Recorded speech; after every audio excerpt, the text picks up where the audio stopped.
ध्यान दें, ये लड़की रोज डर जाती है इस औरत को देख, क्योंकि वो रोज इसके पड़ोस वाले रूम पर आकर नॉक करने लगती है। इसलिए वो छुपकर उसे देखने लगती है, जिसे देखकर उसके पसीने छूटने लगते हैं। वो औरत दरवाजे को खटखटाने के अलावा कुछ नहीं करती है और वो कोई आम इंसान भी नहीं लगती है। इसलिए वो डरकर पुलिस को फोन करने लगती है, लेकिन जैसे ही वो पुलिस का नंबर लगाती है वैसे ही खटखटाने की आवाज बंद हो जाती है। अब जब लड़की हिम्मत करके उधर देखती है तो वो औरत भी अचानक गायब हो जाती है। ये औरत उसे दोबारा ना दिखे, इसलिए वो काम से रूम पर देरी से आने लगती है, जिसके बाद उसे लड़की को नहीं देखना पड़ेगा। लेकिन कौन जानता था, जब लड़की लिफ्ट से अपने रूम में जा रही होती है तभी वही भयानक औरत उसकी लिफ्ट में आकर उसके साथ खड़ी हो जाती है, जिसे देखकर लड़की की धड़कनें रुकने लगती है। अब लिफ्ट से उतरने के बाद वो औरत दरवाजे को फिर खटखटाने लगती है, लेकिन लड़की को तो रूम में जाना ही होता है, इसलिए वो उससे बचकर अपने रूम पर जाने लगती है, जिसके बाद जल्दबाजी में अपना रूम का दरवाजा खोल के अंदर चली जाती है। अब लड़की अपने रूम में आकर डर कर पानी पीने लगती है, लेकिन वो औरत भी उसका पीछा कर रही होती है। तभी लड़की की नजर खिड़की पर रेंगते किसी इंसान पर पड़ती है। अब जब वो डरती डराती देखने जाती है तो वहाँ पर कोई नहीं होता है। अब जैसे ही वो वहाँ से जाती है तो डरावने हाथों के निशान वहाँ पर छपे होते हैं, जिसके बाद लड़की को पूरी रात नींद नहीं आती है। अब सुबह लड़की अपने काम पर चली जाती है, लेकिन जब वो शाम को आती है तो उसे वहाँ पर कोई भी औरत नहीं मिलती है। लेकिन जब वो अपना दरवाजा खोलती है तो उसमें 10 लाख का चेक, उसे 10 लाख का चेक मिला था, जिसमें लिखा था अगर वो रात के 12 बजे उसके रूम में आएगी तो वो ये चेक रख सकती है।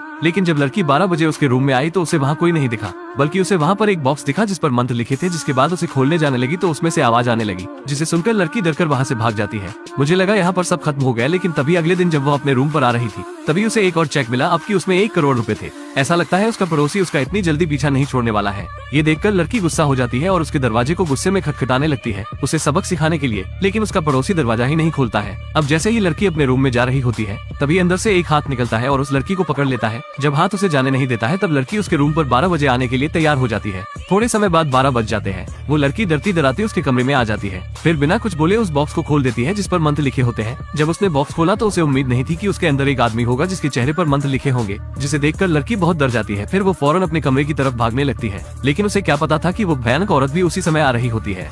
के बाद लड़की और डर जाती है, इसलिए जल्दबाजी में अपना रूम खोलने लगती है, लेकिन तभी रूम की चाबी गिर जाती है, जिसके बाद लड़की डरती डराती चाबी उठाती है और दरवाजे को खोलकर अंदर चली जाती है। उसे अंदर आकर महसूस होता है कि यह घर भूतिया है, जिसके बाद वो रूम को लौटाने के लिए एजेंट के पास जाती है, लेकिन उसने 10 महीने का किराया पहले से ही दे रखा होता है, इसलिए वो उससे पहले रूम को खाली नहीं कर सकती है। अब लड़की को मायूस होकर कमरे पर लौटना पड़ता है, लेकिन उसे यह उम्मीद नहीं थी कि वो आदमी उसके कमरे में मिलेगा, जिसके बाद वो उसे बेहोश कर देता है। जब लड़की को होश आता है तो वो कुर्सी से बंधी मिलती है। वो लड़की को नुकसान नहीं पहुंचाना चाहता है, वो तो खुद डरा हुआ होता है उस लड़की से जो रोज 12 बजे उसके दरवाजे के पास आकर दरवाजे को खटखटाने लगती है। अब जैसे ही 12 बजते हैं तो दरवाजे पर खटखटाने की आवाज फिर चालू हो जाती है। आदमी डर के मारे जमीन पर लेट जाता है। लड़की जल्दी से उठकर किचन में चली जाती है और एक चाकू को उठा लेती है अपने बचाव के लिए। लड़की के पास चाकू को देखकर आदमी उससे बिल्कुल भी नहीं डरता है, बल्कि वो तो जाकर लड़की के हाथ से चाकू अपने पेट में मार लेता है, क्योंकि वो बुरी आत्मा के रोज रोज दरवाजे को खटखटाने से पागल हो गया होता है और वो इसको और नहीं झेल सकता था। पुलिस की जांच में पता लग गया कि लड़की दोषी नहीं है, इसलिए लड़की बच जाती है। लेकिन लड़की को अब आदमी के मरने के बाद जब लड़की को कुछ ठीक नहीं लग रहा था, वो जानना चाहती थी वो लड़की कौन है जो दरवाजे को खटखटाती थी। इसलिए वो एक तांत्रिक के पास आ गई। जब तांत्रिक ने ध्यान लगाकर उस लड़की के बारे में जानना चाहा तो उसे पता चला